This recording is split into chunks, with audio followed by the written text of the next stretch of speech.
Welcome to tonight's public program on the proposed constitutional convention. There will be a referendum, as there is every 20 years, on the proposed constitutional convention on Tuesday, November 7th. The panel includes New York State Senator James Seward, Senator Seward. It includes State UUP President Dr. Fred Coel. It includes Dr. Tira A. Alstead, Assistant Professor, Department of Geography and Environmental Sustainability, Dr. Alstead.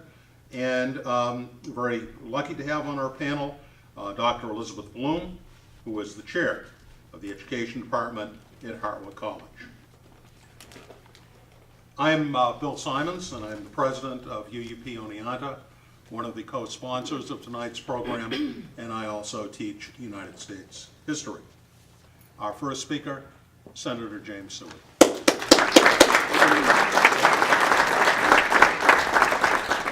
Well, thank you very much, Bill, and thank all of you for taking the time to come out to discuss this issue this evening, and we hope that this program will be informative. I know I can speak for the rest of the panel. They will make it informative, for sure. As Bill mentioned, every 20 years, the people of the state decide if a constitutional convention should be held to consider amendments to the state constitution. Now, we have had 9 constitutional conventions throughout our state's history, with the last one being held in 1967.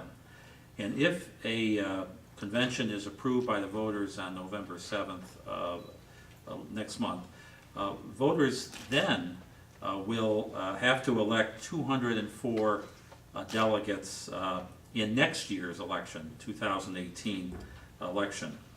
15 would be elected statewide, and then 3 would be selected from each of the state's 63 Senate districts. There are no restrictions for those who can run for delegates, so that there's no restrictions in terms of state legislators, judges, anyone can run to be a delegate. But it's a steep climb to become a delegate candidate.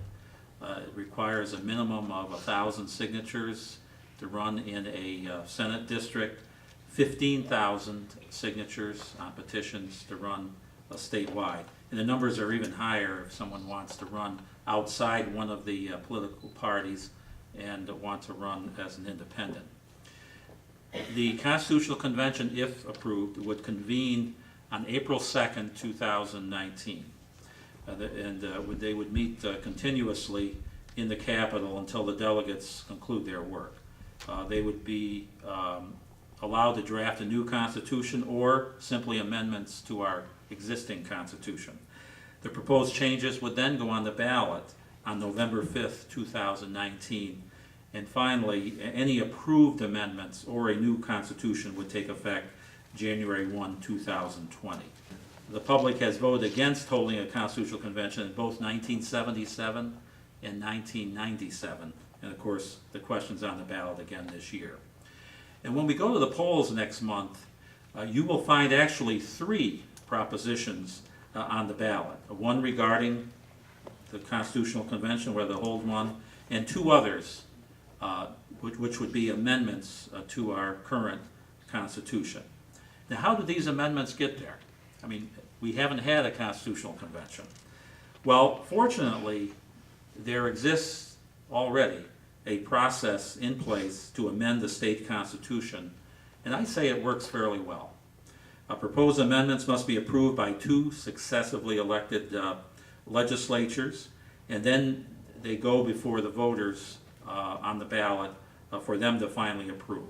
And if you look at the years 1995 to 2016, 29 constitutional amendments have appeared on the ballot in New York State, and 20 of those have been approved. In fact, our current state constitution, adopted in 1894, has been amended over 200 times, practically 225 times, through this process that I've outlined. So with all this information in mind, it's up to the voters to decide whether or not we should hold a constitutional convention in 2019. My feeling is that it's a costly process that in the end may not result in constructive changes for New York State, and could even result in some destructive changes in our state. And while the cost has not been finally determined, estimates range from $47 million to, I've heard estimates as high as over $300 million. One thing is for sure, a constitutional convention is expensive. The 204 delegates would be paid at the same rate as the state legislators, and would have their expenses covered while in Albany, and there would also be unknown staffing costs as well. We have a number of financial concerns in our state already, and I would hate to spend money on this summer-long party in Albany. I would say it's an expensive boondoggle. There's also concern that special interests may take over the proceedings, and certain areas of the state may lose out. The bottom line is we already have a system in place to change our Constitution. It is far preferable than holding a full-blown constitutional convention, in my estimation, where everything is on the table. The current legislative process works well and allows for review and refinement of the potential changes before the voters make the final decision. And with those thoughts in mind, I will be voting no on the Constitutional Convention question when I go to vote on November 7th. Thank you very much.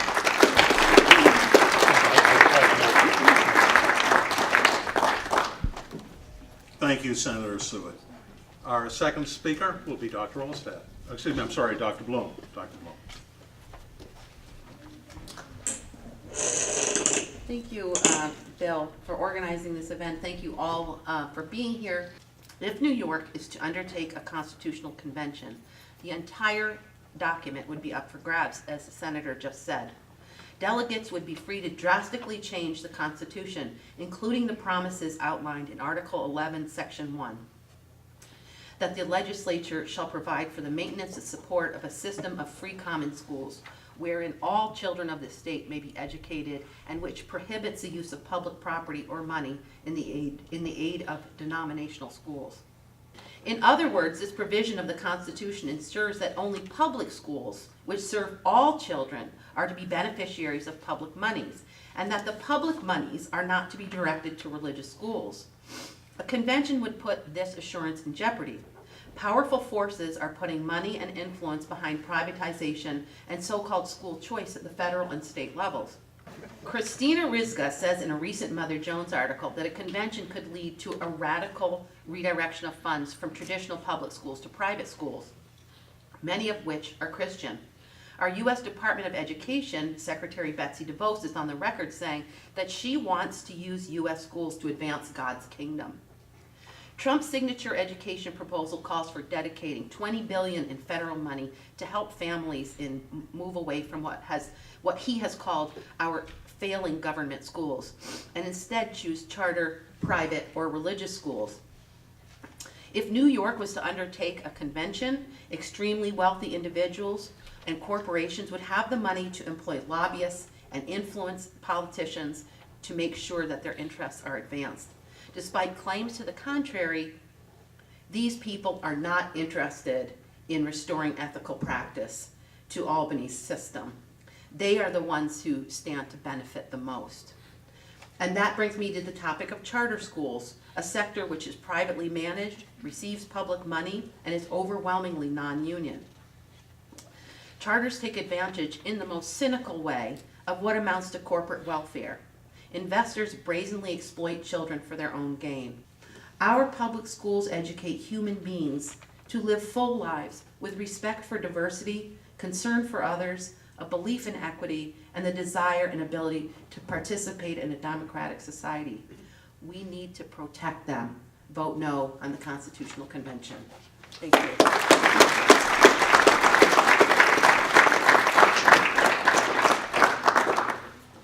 Thank you, Dr. Bloom. Dr. Olstad.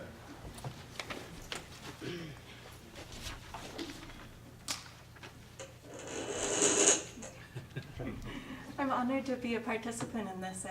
I've been invited to speak particularly to Article 14 of the state constitution, which is in place to protect our state's natural resources and especially to preserve our remarkable Adirondack and Catskill forests. In addition to just the resources we have, these places provide services that are intangible, ineffable. They're beautiful landscapes that people can go to for physical and spiritual rejuvenation.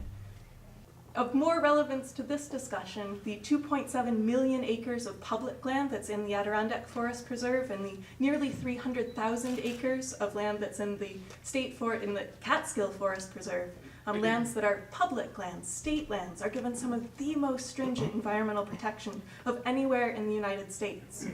Elsewhere, state parks, national forests, state forests are established by acts of congressional acts, legislative acts, or executive acts. Here in New York, though, our Adirondack and Catskill Forest Preserves are protected by our state constitution. To quote Article 14, Section 1, the lands of the state now owned or hereafter acquired, constituting the forest preserve as now fixed by law, shall be forever kept as wild forest lands. They shall not be leased, sold, or exchanged, or be taken by any corporation, public or private, nor shall the timber thereon be sold, removed, or destroyed. End quote. And that's not all. Section 3 of Article 14 reads, quote, forest and wildlife conservation are hereby declared to be policies of the state, end quote. Section 4, quote, the policy of the state shall be to conserve and protect its natural resources and scenic beauty, end quote. To change this, to weaken those provisions, and we're talking about weakening here, it's hard to strengthen something that's forever kept as wild. If we were to weaken these, it would require amendment of our state constitution, either by legislative action and the approval of voters, or by a brief state constitutional convention and then approval by voters. Citizens have approved of several hundred proposed amendments to Article 14. Citizens have approved 19 amendments, minor stipulations allowing for residents to have airports in some places, opportunities for trash disposal, access to public water supply. Most recently in 2013, the citizens of New York allowed for exploratory wollastonite mining in the Jay Mountain area. But for the most part, citizens have said no to other amendments. They've not allowed dams in some places. They have allowed ski areas in some places, not in others. But they've done their best to try to keep intact this forever kept as wild clause. If we do open the Constitution to amendments, it needs to be a long, deliberative process, especially when we're thinking of natural resources and ecosystems, forest preserves. There needs to be not just citizen review, open, transparent procedures and culpability for the people who make these decisions, but also there needs to be scientific review. There needs to be time to deliberate the potential impacts of any amendments and provide all of the information necessary to make wise, informed choices. Constitutional Convention does not afford that window of time. Every generation of New Yorkers has a responsibility to continue protecting Article 14, to continue protecting our natural resources and our remarkable forest preserves. We need to continue this legacy, defending the forever kept as wild clause, and insisting that the state continue to uphold its policy to, quote, conserve and protect its natural resources and scenic beauty, end quote. Thank you.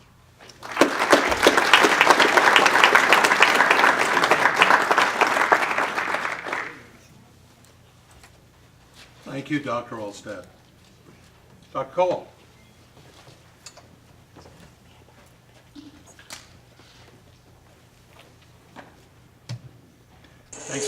Thanks very much, Bill. And thanks to all of you for taking time to be here and hopefully being enlightened by our presentations this evening. And I do want to recognize Senator Seward and thank him for his support in terms of his opposition to the Constitutional Convention. The Constitutional Convention, in my mind, or the proposal for one, really has three major problems within it. And some of what I'm going to say is, a bit not repetitive, but you will have heard a bit of it earlier. But at the same time, I'm trying to be fair to the other side, the proponents. I'm not setting up a straw man argument. I debated Jerry Benjamin, who is one of the leading proponents, on Monday evening down in New Paltz. And it was an interesting discussion, at times a bit frustrating, because the fact is those who are arguing in favor of a constitutional convention do make the promise that literally all of New York's problems could be solved, which is a very attractive option. It's really hard to vote against something that is the promise that everything will be taken care of. And I want to start with that point, that I believe that the proposal for a constitutional convention is a mirage. Those who support holding one tend to come from the reformist wing of New York State politics. And I have to say that some of what they propose is admirable and worth our study and consideration.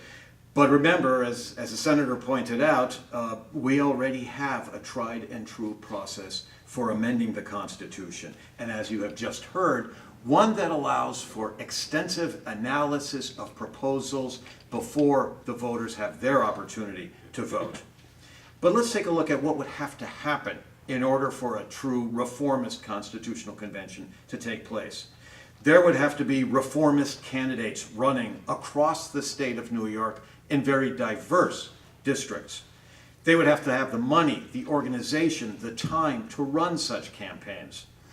They would also have to come up against money from outside interests, out-of-state interests, that certainly would be interested in directing where a constitutional convention would go. And at the end of the day, they would have to win 103 out of the 204 seats that will be contested should a convention be called. And then comes the really important, challenging part of this, and that is for those 103 reformers to come together and agree on a common platform that then they will bring to fruition at a constitutional convention. Remembering, of course, that none of this will take place in a transparent and open process, and also one that is in a very constrained time frame. Which brings me to my second point, that not only is it a bit of a mirage, because really will we have that kind of success? And I consider myself a reformer. There's much in New York State's constitution and political system that needs to change. But will that be accomplished without facing dangerous risks of those items that could be changed that would harm New York State? But let's take a look at the second point that I think is just as important, and that is I believe that the arguments for a constitutional convention center on providing a quick fix scheme to the problems facing New York State. I believe that the process would be easy to manipulate and thus dangerous. Think about it this way. The Constitutional Convention, should it pass, should elections take place, they would, then we have this gathering that estimates are would run 5 to 6 months. They start in April 2nd. Glad they're not starting on April 1st for obvious reasons. But it goes on April 2nd and it runs 5 to 6 months. By my math, that means they will close business in September or possibly October. And we will vote on this new Constitution or amendments in November. That gives us 1 to 2 months to be fully informed and know how to judge these very complex articles. Remember, one of the priorities that the reformers argue for is that we need to reform the New York State judicial system. I'm not an expert on the New York State judicial system, but I dare say we would have to become experts if we were to judge that sort of change. But at the same time, who knows what will come out of that? And in that final vote on the Constitution, how much money will pour into New York State in an attempt to control the outcome of our vote? Again, it's a huge risk, especially given the fact we have another means by which we can change New York State's Constitution in a very gradual and, I would say, more rational process. Third, I think the Constitutional Convention discussion is a distraction, and a very dangerous one at that. Right now, the union that I lead is not just a union that tries to negotiate a contract, which we're trying to do right now with the state of New York. We advocate for public higher education. We advocate for the environment and protections for the environment. We advocate for access to affordable health care. We advocate, obviously, for workers' rights, for economic justice, for racial justice. UUP and its allies in the labor movement spend a lot of time and resources, donated resources, by the way, in our political action funds, to try to influence who is elected to the seats in Congress and the U.S. Senate. Remember how crucial the elections in 2018 are going to be, especially at the federal level. The future of the Supreme Court is at stake. The future of what Congress does on health care, on climate change, on foreign policy. All of that is up for determination in that next Congress. So the election in 2018 needs to be focused on national elections and our elections for governor, for comptroller, for attorney general, for the state legislature. We cannot be distracted by an election for delegates, especially at a time when all of the money that will be pouring in will be trying to control who the delegates are and the work that they do. We must focus on the main issues of the day and avoid the risky process of a constitutional convention and then the more dangerous vote that would take place regarding what to do with the changed constitution. So I, like my preceding speakers and colleagues here, I urge you to vote no on the constitutional convention vote on November 7th. Thank you.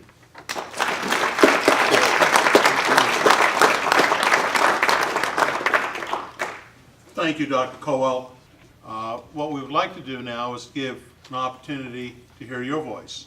For Dr. Alstad, how do you feel about that proposal 2 then, the land bank? Of the 19 amendments that have been made to the Article 14 of the state constitution, most of those have involved land swaps, and they include stipulations of things like that the land swap should be of equal or exceeding the value of the land that's removed from the state forest preserve. So on the surface, it makes sense to do that, but most of them have been very specific. So the Piseco Airport or the water resources for Raquette Lake. I am suspicious of this one because it doesn't say where they are. It just says 250 acres. And without the specificity, we could be opening up some really sensitive places. So I'm suspicious of that.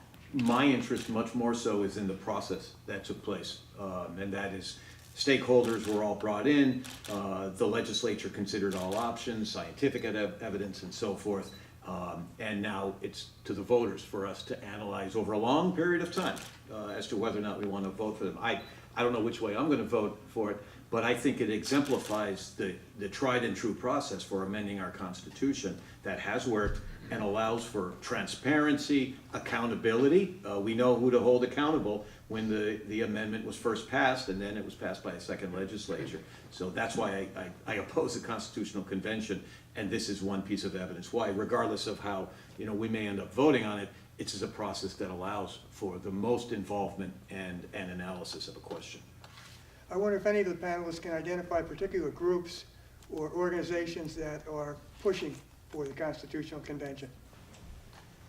I'm not sure I have an exhaustive list of those in favor that are actively working in favor of the Constitutional Convention, but I know groups that have endorsed the Proposal 1, which is the Constitutional Convention, include the New York State Bar Association, the New York City Bar Association, the League of Women Voters of New York State, Citizens Union, and a group that I'm not familiar with, Forward March New York. I think that there is an interest in some elements of the legal profession to reform the judicial system, and I think that might be their driving force, but I think the senator is right, and that is checking their website would be the best way to go. I know, though, that in their endorsement of the Constitutional Convention, they have also spoken of the necessity for a commission to be created to establish ground rules and so forth. That commission was not created. It has to be created by an act of the legislature. That didn't pass last session. And so without that requirement, nonetheless, I suppose they have gone ahead and called for it anyway.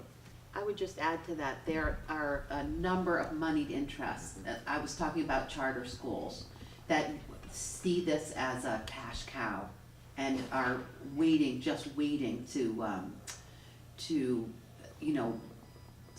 stab a public education in the heart because they see it as a wonderful place to make money.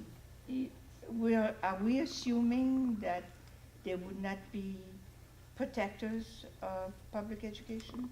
That the whole thing would just go down the tube?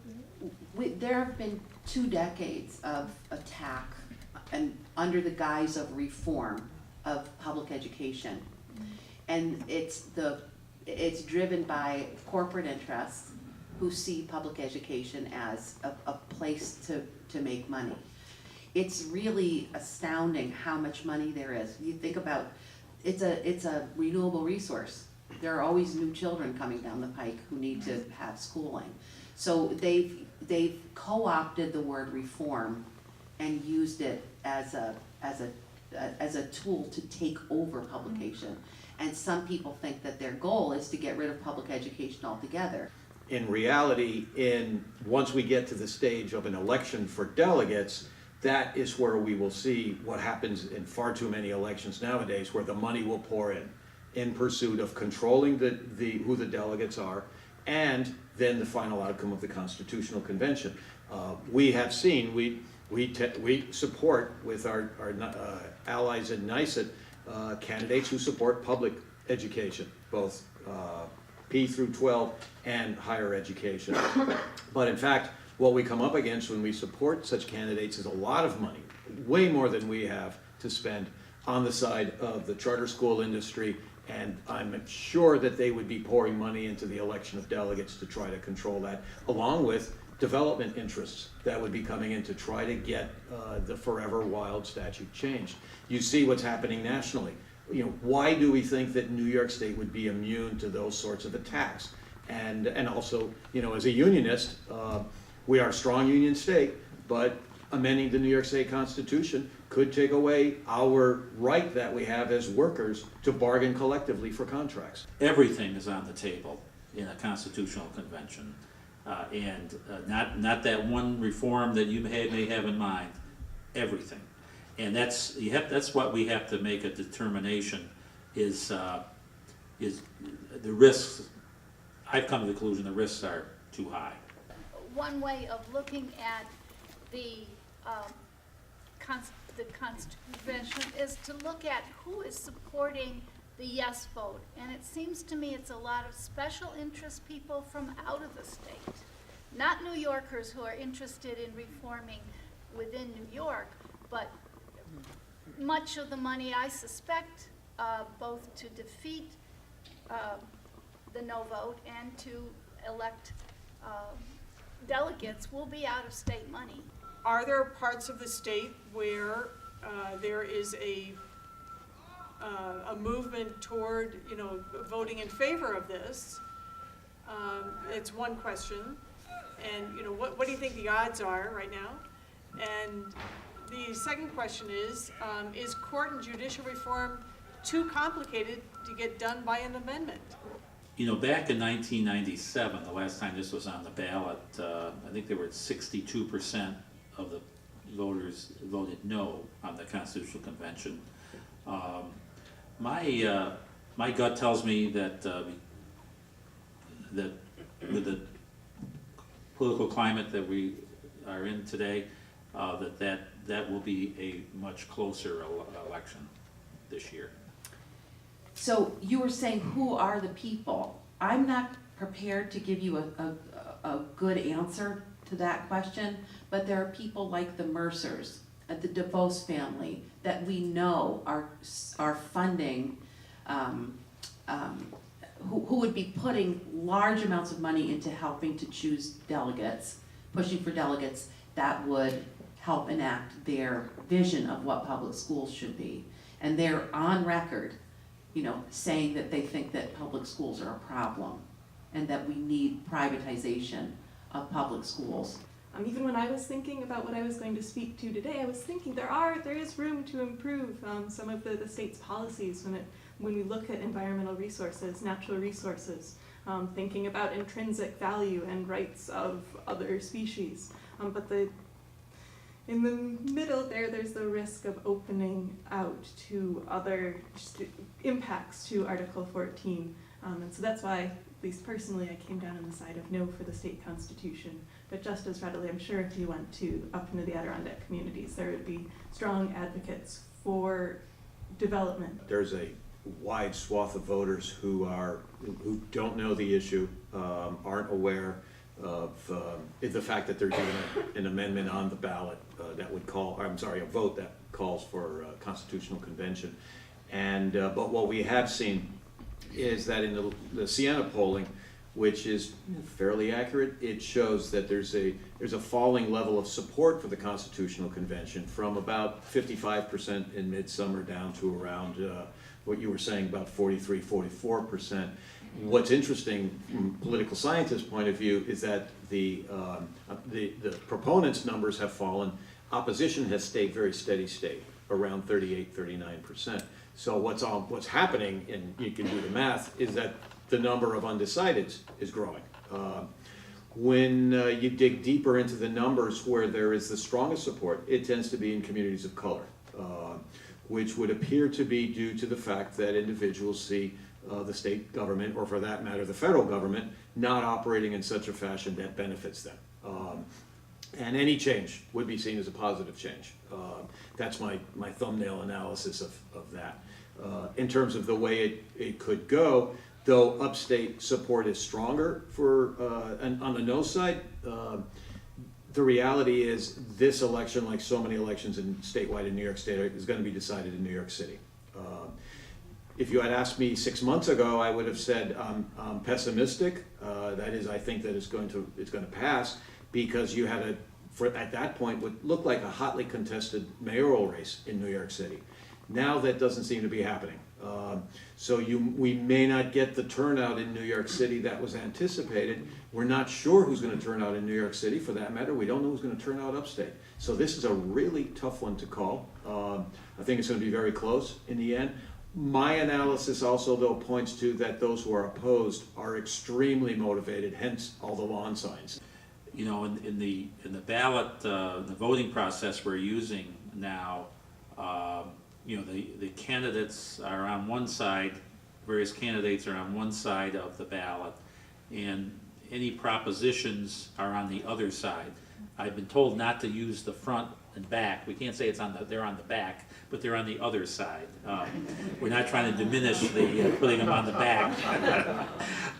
But seriously, so it is, that's the other question. I think we have to have motivated voters that will actually turn that ballot over. Although I'm told that the poll workers are being instructed to, as they hand the person their ballot this year, they're going to be instructing the voters to you know, to know that there are they can cast votes on both sides of the ballot. Senator Seward, I think it's related to this, hopefully an extension, and that is, in an off-year election, what percentage of the electorate usually turns out in an off-year election? Well, that depends on you know, where there may be a hot contest or not locally, but it's generally the turnout is much lower. In some cases, there are no, you know, very often at the local level, there's even no opposition, there are no contests. In many communities, that of course suppresses the vote. I would agree with Fred. I think the you know, the city of New York, the mayoral election seems to be a ho-hum event. In the primary that were held for mayor, very, very low turnout. So I can't give you percentages, but I would suspect that we're going to have it's going to be a light turnout this year. To argue that we need a constitutional convention, I'm not implying that you're arguing that, but I've heard this argument. To argue, well, the legislature hasn't done it, so let's do it this way. I think that taking as complex an issue as judicial reform, trying to do it within the closed atmosphere of a constitutional convention in a span of 5 or 6 months, and then having voters vote on it with, you know, with very little information. We've got 3 questions that we're dealing with, and the information has been out there for months, and still the level of awareness is very low. Imagine having to make such a, you know, huge, important decision based on information that will have to be gotten out over a span of just a few weeks. How did the restrictive or discriminatory process of who's going to be there, how did the money be allowed to get into it? How do judges and politicians and professional politicians have this access to lower petition numbers, things like that? Who makes these rules ahead of the Constitution, and who can change them before the next one? From time to time, I'm aware of some proposals that would make changes. It would require an act of the legislature and signature of the part of the governor. We could do it statutorily, or over the next 20 years work toward a constitutional amendment, because our current Constitution is totally silent. So some changes, potential changes, to make a citizens convention would be to not allow office holders to be delegates, perhaps easier ballot access. This is very quick. Wouldn't it be advantageous for UUP and NYS to publish for its membership with the dark money that's out there as a solidifying thing to organize their people to vote no? We are not aware of all of the sources of outside money at this point, and because even with individual contributions, it's tough to track down. The Koch brothers, Soros, DeVos, and Mercer, they don't give up. They just put money behind a new candidate, rebrand an issue and disguise it, and then disseminate propaganda. What's going to happen if there's a successful vote that keeps their interest at bay?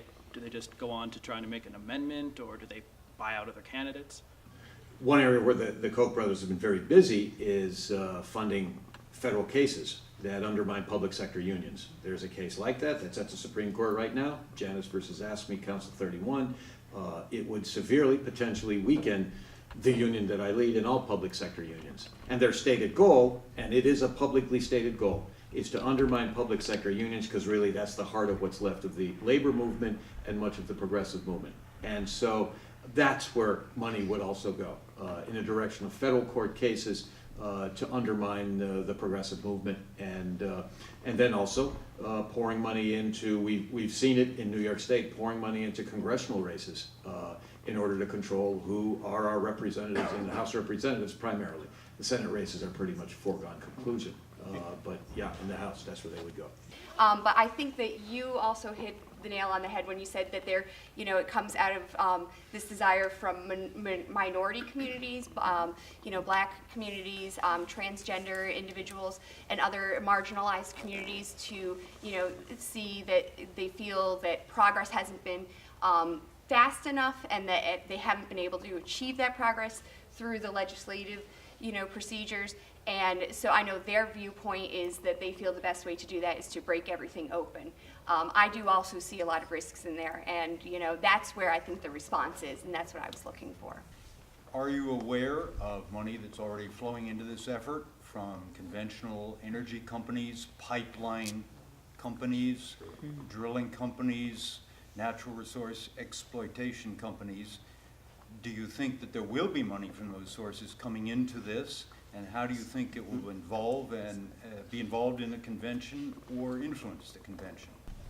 Although I'm not aware of any money that's pouring in, without a doubt it would immediately if the Catskills were opened up, if the Adirondacks were opened up. The most recent amendment to the Forest Reserve was to allow mining in the Adirondacks. And it succeeded because there was money behind that, and there were not opportunities necessarily for people to understand the implications of it. Their interest in building pipelines up to Albany, their interest in building pipelines along Lake Champlain, they're already there, and they're waiting. I don't doubt that they would be on board right away. Thank you. If I might, very briefly, I want to thank really a truly exceptional panel for their comments.